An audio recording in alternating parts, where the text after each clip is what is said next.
Za uvod te predstavitve sem nameraval stati nekje pred avtomobilom in vam povedati, da je Fiesta že od nekdaj eden najbolj dinamičnih predstavnikov svojega razreda in da se res lepo pelje.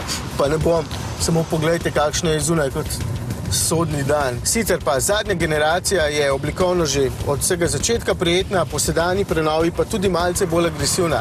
Samo pogledajte ta gobec kot pri kakšnem Aston Martinu.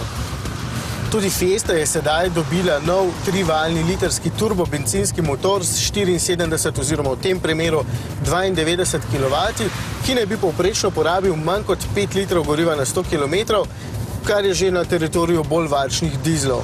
Druga stvar je sistem Active City Stop, ki namesto vas prepreči trk do hitrosti 15 km/h oziroma omili njegove posledice do 30 km/h. Tretja, meni osebno najbolj zanimiva stvar pa je MyKey, ključ, ki ga lahko preprogramirate glede na posameznega uporabnika. Zadeva je dejansko najbolj zanimiva za tiste družine, ki imate mladega otroka, ki je ravno kar naredil vozniški izpit in še ni navajen voziti. Lahko namreč določite, da radio ne bo šel do polne glasnosti, da se Fiesta ne bo peljala več kot 120 km/h in tako naprej. To sicer pomeni, da se bo tudi skozi mesto lahko peljal 120 km/h, ampak en začetek pa je.